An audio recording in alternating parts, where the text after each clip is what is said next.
Hi everyone, I'm Leila. I'm going to be introducing this webinar today. Maybe you remember me from the last ones. So today's topic is DevSecOps automation and governance.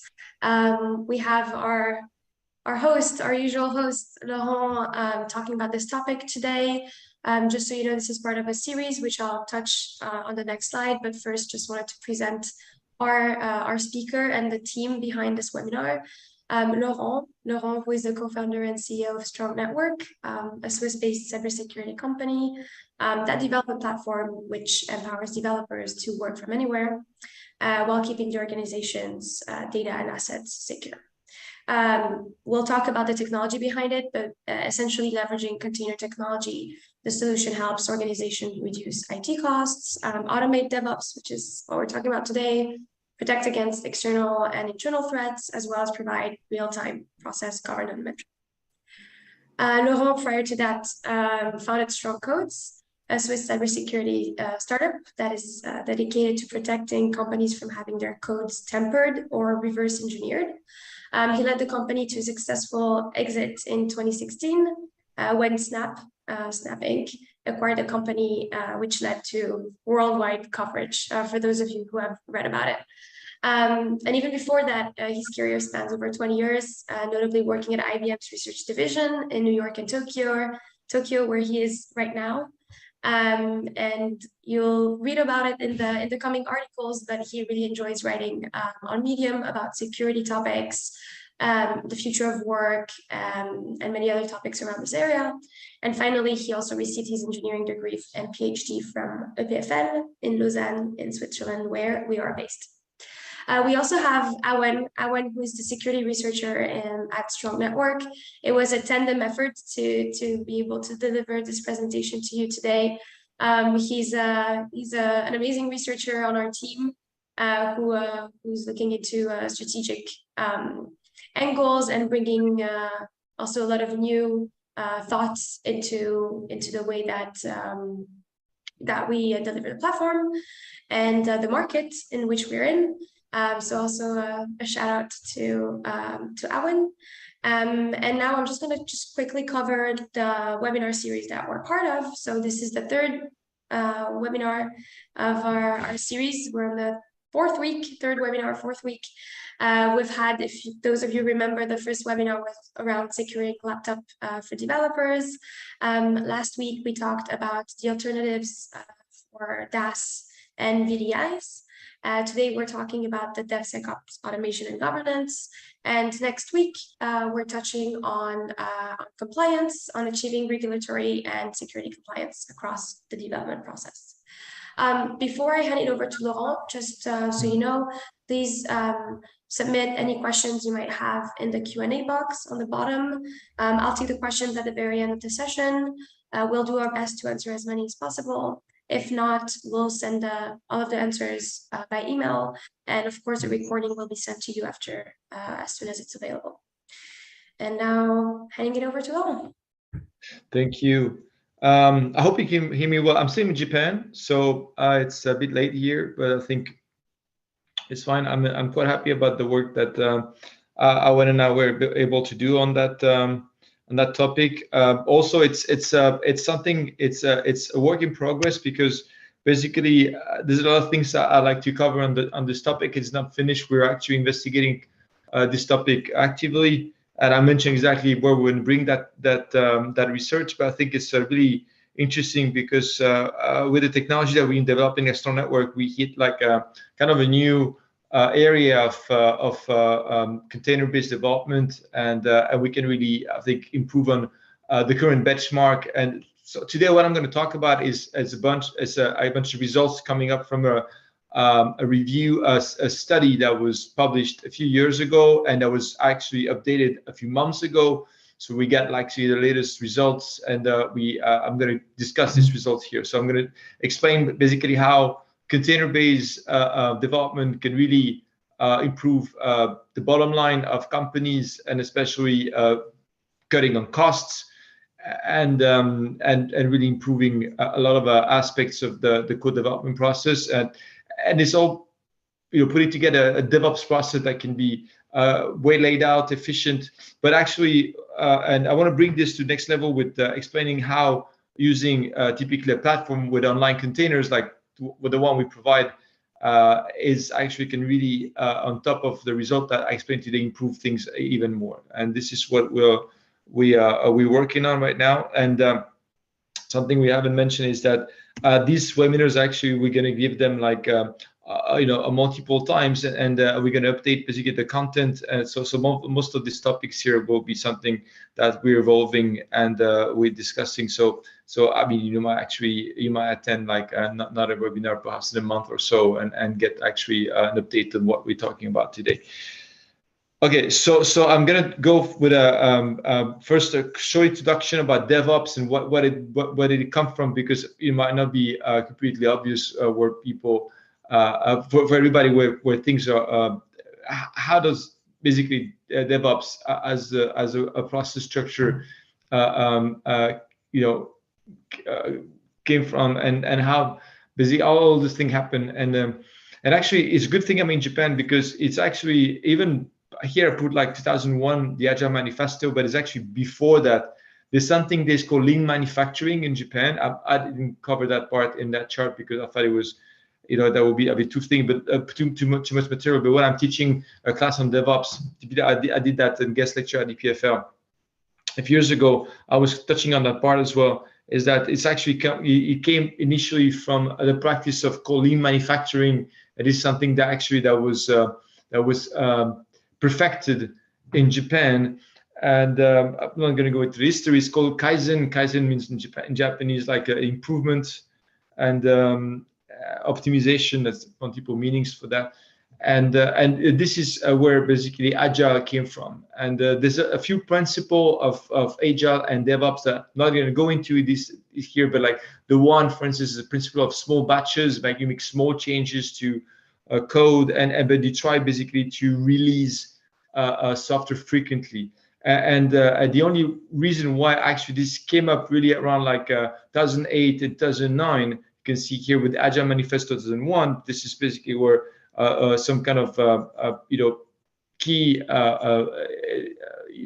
I mean stories. The Phoenix Project is really a novel, right? It's really cool because it's a novel about IT and the things. So this is something that explains a lot of things. If you're interested in the history of IT, it explains a lot of things. But then you can see here 2008, 2009 is not by chance that it came up with the DevOps really was born around these years, because this is where basically the cloud as a development infrastructure took over. And this is really where lots of things have changed, and application could be delivered online, and as opposed to basically being implemented in the lab or the development team and companies, and then putting on a CD, send the customer, and the customer install this on his infrastructure. This is not happening anymore, at least perhaps some exceptions, but most of the software today is delivered online. So this is why basically it is possible today to deliver frequently, because there's no friction there's no more need to send CDs and this type of physical supports. Now this can be done efficiently online, and customer can access this immediately, and actually they don't have any interruption of service. Actually the application is updated, but the customer doesn't see anything about that. It continues using the application. So this is why all this thing happened. And there's actually a very interesting conference here by Flickr. I don't know if you know that company. I think it's still operating actually today, but it's something that they came up with this type of methodology very early. So I just wanted to put this in perspective and where DevOps came from. So what are the typical companies today migrating to a DevOps process? Is that they basically want to get rid of some legacy tool and processes, and this is company that that obviously have a history of delivering applications, right? I mean, usually unless they're misguided, any new company will directly start with a DevOps process in a way that they create software, right? Again, it could be some exceptions, especially, for instance, if you're producing things that are not available online, and you don't need basically to deliver software online, that you might not do this. But but if you deliver software online, this is what's going to happen. But like companies that have a more history, that have been operating for 20 or plus years, they might not have that type of process in place initially. So and then might have to deal with legacy tool and processes, and they also have application not based on what is called microservices. So it might be application that might be difficult to update, because typically, there are dependencies across the entire application. So I mean, like if you change something one side, something will have to be updated on the other side, and it makes it difficult basically to create a new function, add new functions without disturbing another part of the whole application. So this is referred to as a monolith, and this is something that was quite common because of the process that were used before, because of the structure of the software. And the lack of DevOps culture, I mean, that must sound obvious because they don't have a DevOps process, but I know what I mean by that is that the type of methodology that we used before DevOps, it was referred to as waterfall, is because they were gated, that you were doing specific steps one after the other, and you were trying basically to achieve all the requirements for one step before passing to the next one. And there was little iterations or little like idea for kind of having this kind of progressive lead towards like a full application. So that was something that what's kind of uncommon. But most of all, the DevOps culture here is not really about having initially a DevOps process. Is actually to better align business objective with the technology. So I'll can explain what that means here. So what are the expected benefits when moving to an agile methodology or DevOps process is that you want to move closer to operations. You want to move technology closer to operation, and that equates bringing technology closer to business lines. Why? Because basically now when you deliver products online, their use can be measured. And this is really important, right? It's because like it's not only the fact that you can actually deliver this product without having to send anything, and the customer can have access to it remotely and so on. You can also measure what the customer does with it. And this is one of the key aspects, because if you want to optimize business, which is better satisfying the market and coming up with more relevant product, you have to be able to measure what the customer does when she uses the product. It's really one of the key aspects. So this is how business actually now is attached to technology and operations, because you can see how the customer likes or doesn't like the product. That's one of the things. So one of the expected benefits here, first you have to increase team velocity. You want to reduce development costs and accelerate releases. You want to improve asset utilization. This is infrastructure efficiency. We'll see that, for instance, like you say, hey, how much resources do you need to deploy your application? I mean, to deliver it online to your customers, right? This is part of your bottom line, right? I mean, like the cost that basically you have to incur in operations in order to deliver a product, right? If you need like 8 virtual machine or 16 virtual machine as opposed to 2, then it's going to cost you more to run your application. It's going to cost you more to deliver that thing to customers, right? So this is where asset utilization is a very important criteria. This is one wants to be achieved also with DevOps, and that we see this can be achieved through the use of containers. And last but not least, operational risk reduction.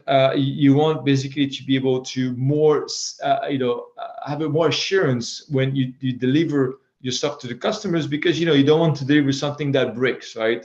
So you deliver something and thing doesn't work anymore. That's going to be obviously bad for you, your reputation of the company. So you want to mitigate that risk of when you deliver application to customer, it should be flawless, it should be running immediately. So there are actually many part of DevOps that will make sure that there's a heavy testing and what is called staging, to make sure that when the software is delivered, this is something that will work straight and without having to send like a urgent update or correction. So this is the review that I will talk about today, and I think this is what Owen and I worked on that for that presentation. I think it's something that is quite interesting. It's a review that was done by Forrester, and it's actually based on OpenShift, which is one of the I think yeah, it's being bought by IBM. So it's part of IBM today. Actually, my previous company a while ago, actually, because I left IBM more than 12 years ago now. But like it's something that the study worked on the economic what is referred to as the TEI, stands for total economic impact. And this is something that was done on looking at what Red Hat deliver as services, and they do this basically to promote their OpenShift platform, which is the IBM cloud, and this is like so they give a lot of results on the use of containers that are actually relevant. Even I mean, it's actually completely independent from OpenShift. There's a little bit of methodology in there that I would just explain, but it's the result here that we discuss are mostly due at 95% because a bit of methodology, like to the use of containers, and this is completely replicated. It can be completely replicated on other clouds, so it's actually not linked to OpenShift at all. But like for the sake of clarity, I wanted to mention that this study was done on OpenShift, which is fine. I mean, actually, our platform works on OpenShift, so it's something that actually we do ourselves. So it's not something that is foreign to what we can do with our platform. And the results were about 5 companies that actually migrated from a classic development process to a DevOps-based development process, and the way they reported these results by creating what they refer to as a composite company. This composite company here is described here. It's something that allows basically to average the result and clarify the benefits that typically a company moving to DevOps will gain by adopting the use of containers for the development. And the company is dimensioned as follows: like they have 2,000 employees, about 100 of them are developers. They actually have 150 apps. They actually, on average, create 50 new apps per year, which might sound like big, but I think this is completely. Fine. I mean, it's something that we're working with customers ourselves that have a tremendous amount of apps. It's something really interesting that see how much like it basically software application permeate the entire all the business lines, right? So something that is not shouldn't be that surprised. The study was done over 3 years. So it's interesting, and they have it really. It's a long time, so they were able to get interesting result. And all the companies that were included here are limited initial DevOps skills. So I think this is something, and then we're going to report on that thing here. And so the thing here is that I just want to explain that the containers here that were used for this study, they really use to build applications, right? So it's something that is containers are used when developers are building the application and they are testing the application. That could be done on their laptops. Mostly here you can see this is like the black part of the process here, and this is what they do. And then this containers here will be used for deployment and for operations, right? So that's why I've put these little boats here, because they represent, like, this is kind of the one of the default standards for containers, which is Docker. Docker is a technology that is used, to create containers, software containers, and this is something that is here using from the build stage to the deploy stage, and then operated here on the cloud. But I want to differentiate this to there's 2 actually ways to do this today, and there's a major industry trend which I mentioned here. Also, the previous presentation that I gave, the one that we did last week on the replacement of desktop as a service in VDI, I went much more on the technical side to explain basically how we can replace this with what I refer to here as online containers, basically having containers that are accessible directly on a Kubernetes application, and they replace virtual environment. They actually replace virtual machines, right? And they provide like a virtual environment for development, and they basically are much more lightweight than virtual machine. The footprint is smaller, so you can actually deploy more of them on the same type of infrastructure, and it's swifter. I mean, there's many advantages that, and I invite you to refer to the previous presentation that I gave, and also there's a recording for that one. And this is this is in contrast with the Forrester study, which here only assumes that the containers here are used locally. And I'm going to just exemplify this later, because I think this is something that you might not be completely, what's the difference between locally used container and online container. But here, the Forrester study assumes that containers are used as one of the tools that is part of the toolbox of the developer. So they have this available on the laptop, and they'll be able to use this for their daily work. And the benefits of online containers. So the major industry trend that I mentioned here, we're part of it with Store Network. There's a few other actors that I mentioned like this, for instance, Codespaces from GitHub and some other companies that are younger, like ours, that bringing container online is like basically you will access them from it could be a cloud IDE or like your local IDE, but basically the container doesn't live on your laptop, and it has multiple benefits here. I mentioned just before when I was referring to the previous presentation on DAS. It's a replacement for local environments, right? For local development environments. And sorry for the typo here. But one of the advantages from the security standpoint is that the data is remote. The data will not be anymore living on the computer here, and it allows there's a truckload of advantages that I think I will go over here in this position again. But like you have centralized updates, scanning of containers, and all those things. And I mentioned this is major industry trend, and this is what basically we're providing a solution in that area. But the thing is that because all the study of Forrester is done on local containers, it actually completely translates to what online containers can provide and more, because online containers, they actually provide more than what local containers can provide you. And this is where basically I will compare the results that of the study has with what you can achieve additionally with online containers.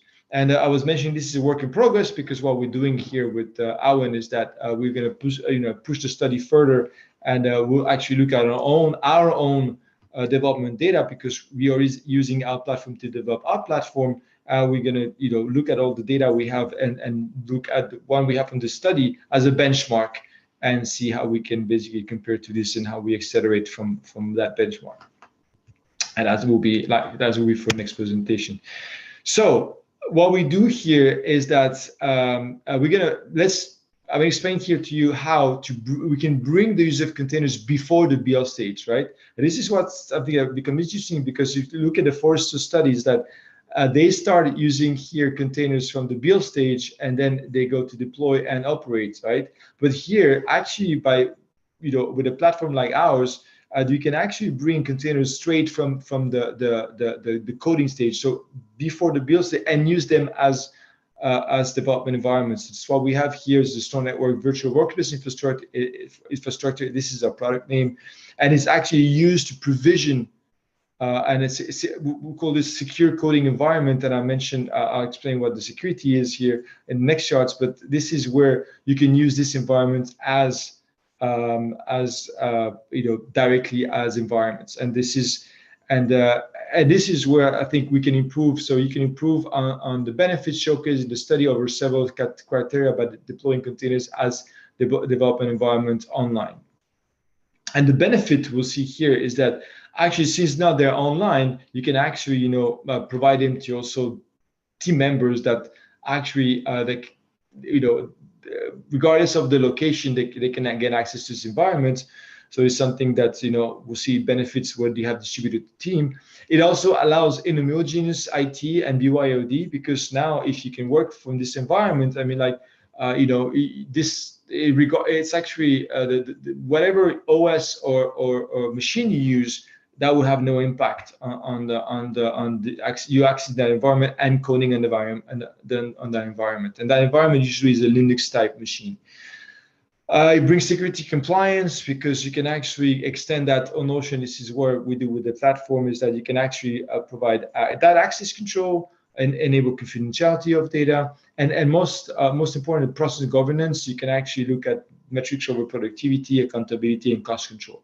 So this is what I'm going to explain here in the study. So just for people who have no or little experience with the use of containers and how you differentiate using these containers online or locally, I just here like a very simple screen here is that. So what has it look when you use this on local console?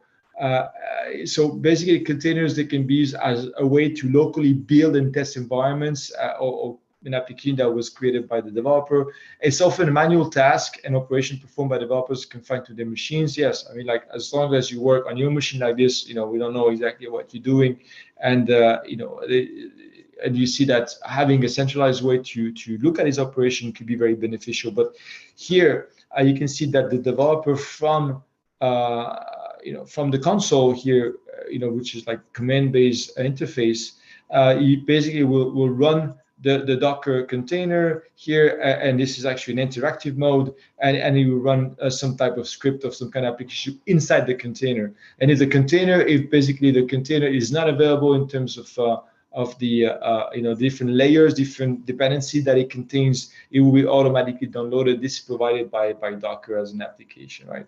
So the workflow is as follows. Basically, the developer is getting code from a repository, working with these containers here, building the application, and then when things are working, then they can move towards the CI/CD pipeline. But this is pretty much the thing, the workflow. But here in that case, there will be a lot of manual work. Basically, you use this container on your computer with the command line interface, and this is how you work. As opposed to having containers managed by a platform like ours, this is what it looks like here. You can actually manage container online, so you can create what we call this workspace.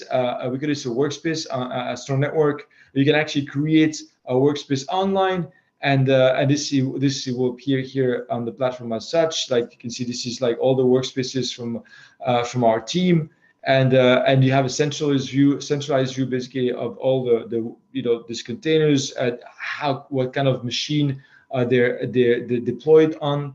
The number of CPUs, memory, and all those things. And you can access this container with a cloud IDE or using SSH connection from your local IDE. So you don't necessarily need to have an IDE that runs in the browser. You can basically directly connect to SSH and using the local IDE. So this is something that we provide. But one of the interesting aspects here is that not only it gives you a centralized view of operations, but also it leads to efficient management and new metrics. So you see there's actually lots of things. Once everybody has this container online here, there's actually lots of things you can now measure and look at typically how the team is performing, or like looking at security criteria directly over a workforce of developers. So first of all, this is the first. I'm going to talk about 4 results from the study, and so the first benefit here is around application planning, design, and documentation. That's the first thing that the studies discuss, right? They say like, oh, how can basically containers improve application planning, design, and documentation, right?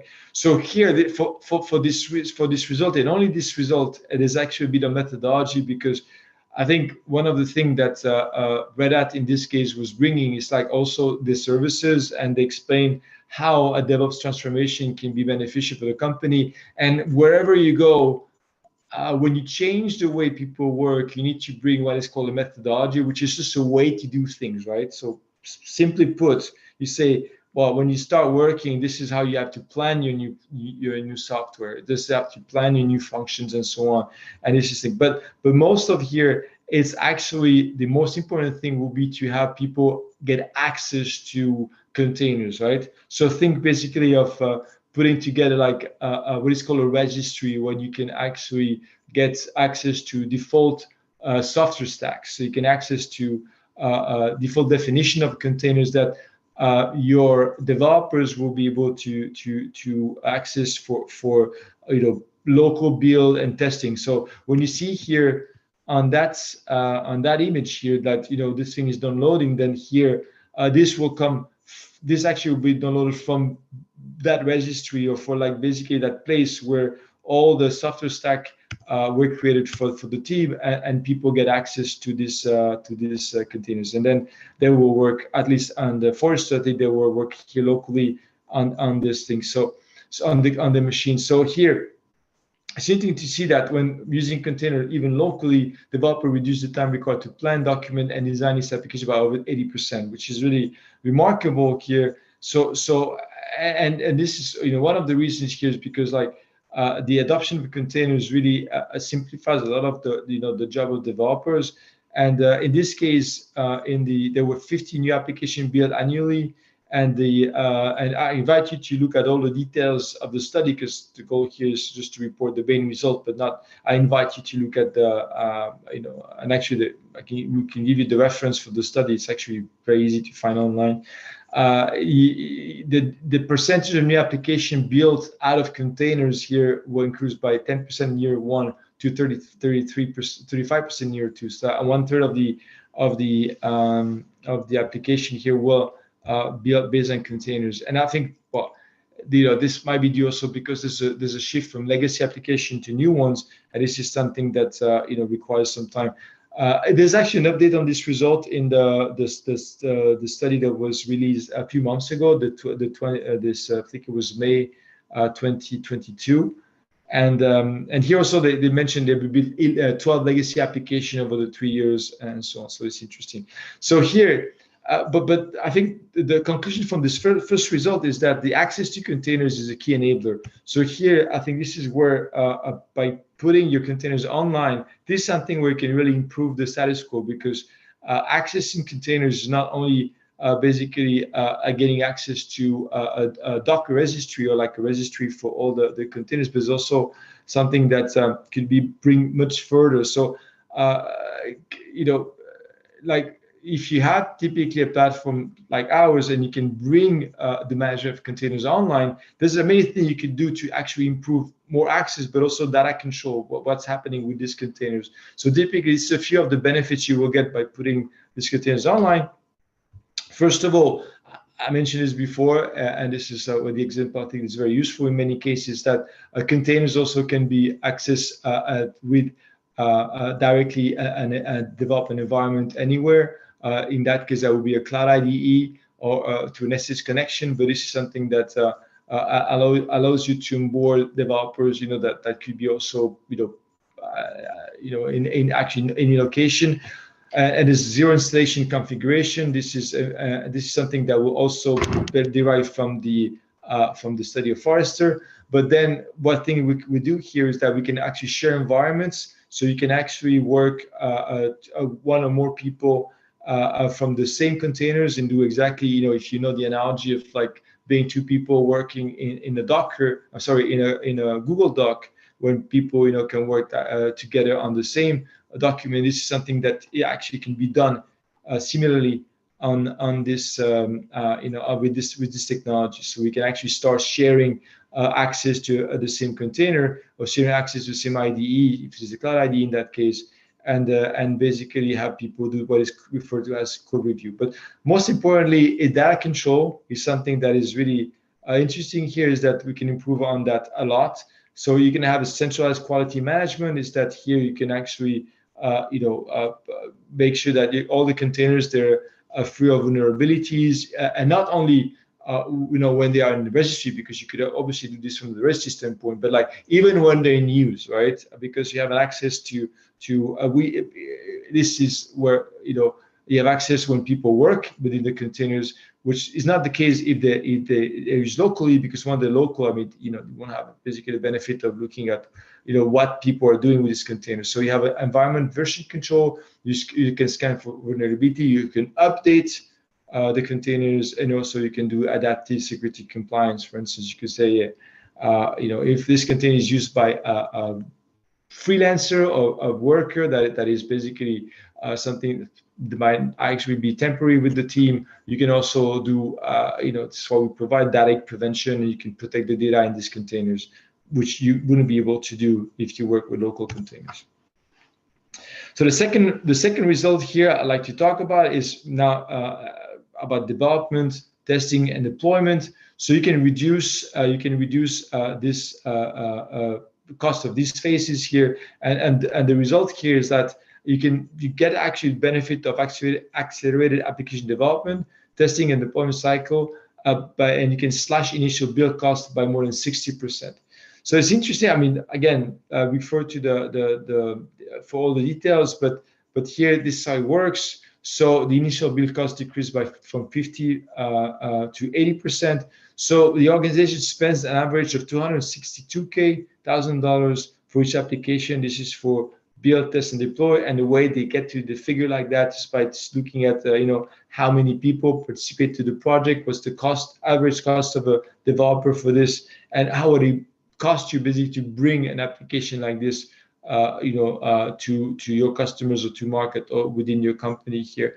The average here for the project length was 24 weeks, but they have a time to production for a single feature or of a new function between 2 to 4 weeks, which shows a lot of agility, because this is something that they contrast in the study to the time it will take to bring a new function when they have a monolith type of application. They also mentioned, because of the, I mentioned this before, the monolith has all these dependencies within is something that is quite difficult, that when you make a change, you will have to retest everything. So this is something basically that really penalizes the time to market, and it will slow down a lot of the release of new features, because if you want to make sure that you ensure some kind of quality, you have to retest the entire application. So that is quite difficult. And the initial app development cost decreased by 50 to 75%, and 60% reduction in year 1, growing to 70% in year 3 as process matures. So we talk here about the experience of expertise of the developers, and once they get more and more better than this is the thing. But again, we're still locally used containers from the build stage and to deploy stage here. So what does that do when basically here you actually bring this online? So here, I think a good contrast to this result is that how online containers impact the day-to-day life of the developers here. So this is the king. I think this is one of the key aspects of online containers, right? Is that when you use this locally on your laptop here, and then basically you need to manage yourself when you were inside or outside the container, right? Usually you write code locally on your local persistent, local like SSD or hard drive, and then you will build the container and execute the application inside the container. This is how it works, right? But here, the good thing when you bring containers online here and you access them from a cloud IDE or a classic IDE here, then you are directly in the container. You don't have this stage where you need to basically write your code, embed in the container, and execute the whole thing. You're actually working directly, and this is transparent. This is made transparent. Like, think of really accessing a remote machine and start working from this machine, and this is actually where you do all your work, right? So this is what the container brings. So online containers, they make container-based development transparent, because you're actually building directly inside the container and you're skipping all the manual steps, right? So this is something that I think really brings an advantage, but because you don't need basically these two steps to say, first you write your code, then you build your container, and then you test the whole thing. You actually have this transparently, you work direct from your container, and I could add that because perhaps the developers here in the audience say, but like when I code, when actually I still need containers for testing all those things. But actually you can do this when you are in your container coding here, but through your cloud IDE, you can actually, or your local IDE here, you can still run Docker as it's called Docker in Docker, so you can actually do this recursively and so on. So I'm not going to get into too much detail because I don't want to confuse people, but this is something that is still possible. It's not because you're working inside the container that now you prevented to use Docker as like a tool for your for for your testing and so on. This is still possible. So here, how does it impact daily life? So I see onboard developers, they were on Cloud IDE and local installed IDE. So it's something that is useful here. The Cloud IDE aspect also is that I mentioned that before, is that you don't have this dependency on the device OS operating system and what it's used. It's quite very useful, and you can also get access to your environment, whether like you use like a machine from home or a machine from the office. You can get access to the exact same environment without having to synchronize anything here. You have standard software stacks used across the development team. This is one of the benefits here. Also, this is something that is brought by our platform. You have secure, credential-less access to development resources. This is what we provide here for developers. That if they access this environment from anywhere, they also want to improve the experience with accessing like resources like code resources, data resources, API. SH machines and all things, and you want basically to be able to remove all the grind of like having credential for each of these resources, and you basically this because we have a way to proxy all the requests and basically remove all the need for credentials for the developers. So they will still be authenticated and so on, because there's actually one only credential that is present on the workspace, but all this, the single private key on the workspace will be used to authenticate developers across all the development resources, which is used, I was like, a leap in security for the company, but also a way to ease the life of developers.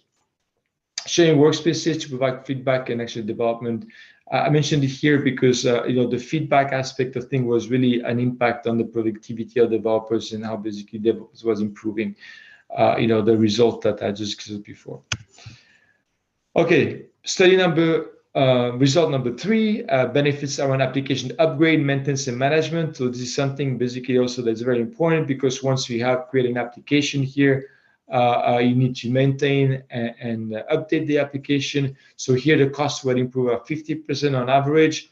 So it's something that is really important, because actually one of the reasons for that is that there's a powerful agility and benefits gained from the use of a container, especially because you use microservices. You can define your application as a set of microservices, and this is something that will make your changes more confined, less interdependent, and especially more agile, and it will be easier to update your application. So here we have life cycle saving up to 70% per year. And here the way they were computing this is that they say, okay, for an application in production average, 25% of the original cost, which is here 65,000, because we have the 250K before, is spent on new feature release, software patches, bug and errors, and so on. So here you have upgrade and maintenance cost reduction, where 25% on year 1 and 60% year 3. But when I saw this result, I was thinking of something what one of our customers told us, is that they actually outsource maintenance, right? What they do is basically they have this issue is that for maintenance of application, they bring this to remote developers or remote teams, right? It's something that several companies are doing. They do remote development teams, and they actually outsource all the application maintenance and updates and so on, because actually it's economically interesting. So here, this is really where online containers can be extremely beneficial to onboard like a remote team, because this is something where you would have to provide access to all your resources. You would have to provide access to your assets and all the applications that you develop. So I put here, when the maintenance and upgrade of applications is handled to external providers, online containers provide remote access and governance. Yeah. So I call this externalization of maintenance with zero friction.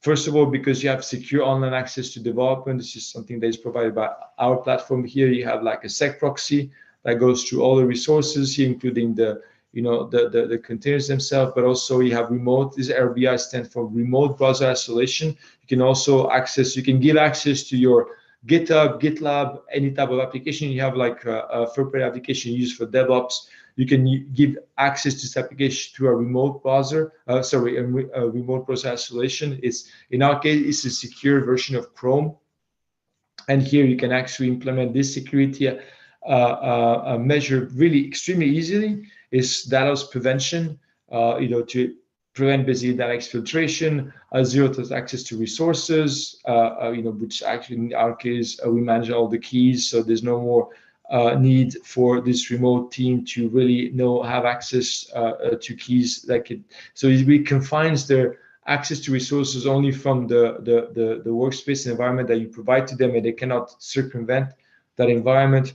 And remote browser isolation. Governance collaboration, because the platform here, our platform, implement all the risk controls of ISO 27001, the one that are in connection with DevOps. This is something also that's really good for compliance. You can put together a remote team for your application maintenance. You don't have to worry about if you need to be compliant. Here we have over I think 60 risk control that are implemented across the platform that will give you immediate maturity with this process and in compliance with this standard. Automated audit log and productivity metrics. These productivity metrics, you can basically see basically what's the effort performed by the team, get some real life and real time metrics, and share environment and running app and so on. So this is if you have, for instance, if you have a QA quality assessment team that is somewhere else, you can actually share apps even if the team are remote, and you can basically get assessment on, for instance, like it would be a GUI. Usability and so on. Okay, the last result here I want to talk about perhaps is kind of I think it's the coolest so far. I think because this one is really super interesting. It can impact a lot of. It can have a lot of benefit overall in the company. Is that infrastructure utilization, efficiency, savings, and operations. So improve infrastructure is the result. Improve infrastructure utilization using containers allow developers to cut the virtual machine footprint for each application in half. So basically what it says here is that if you deploy your application with virtual machines and with containers, then it will actually be much more efficient with containers. And I think this is kind of expected, but you have also to realize that benefit, which is not totally obvious. But here it's containers will be deployed here as opposed to virtual machines. That 78% of organization here they show they actually they saw a lot of improvement regarding efficiency utilization, but also reduce cost. Typically here, one of the results that is reported is that monolithic application run on average on 8 VM, and new application run conservatively on 4 VMs. So you have 50 to more efficiency and usage here. So I think that was super interesting. But here we're talking about operations, right? And here the fact of having online containers is really to bring containers upstream here to code, right?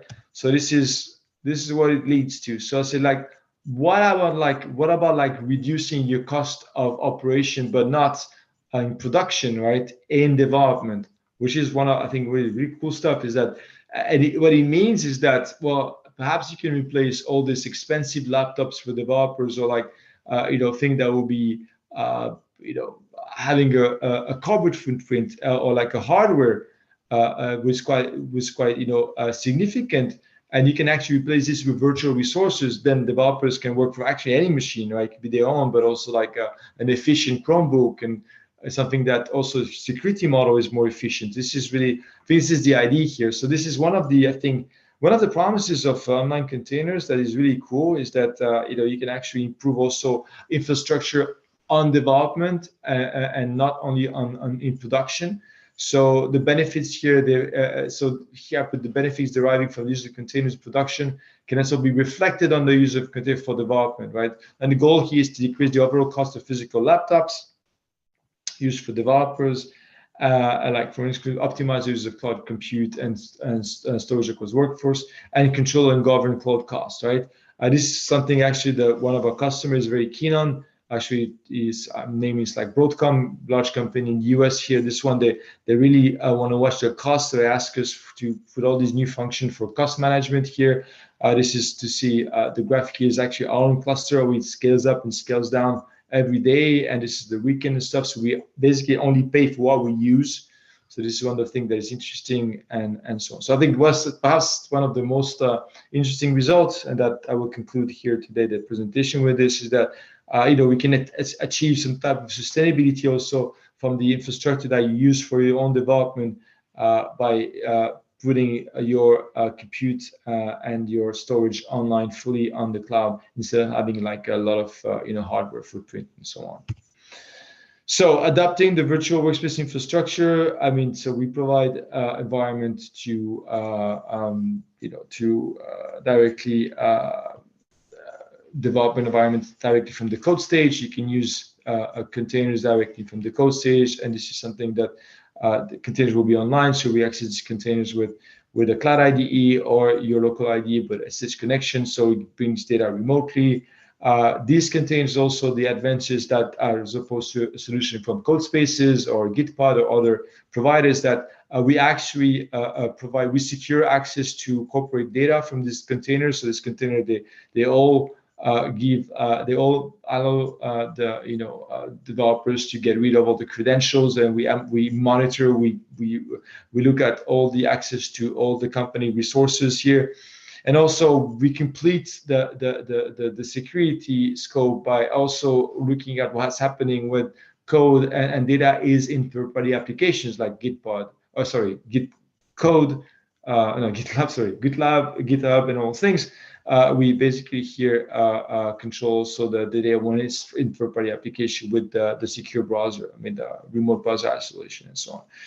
So yeah, so this is it. Sorry, I took a bit more time than I thought. So we have a few minutes for questions. If there are any questions, and I think I'll do better next time. But I was quite excited by that topic. So that's it.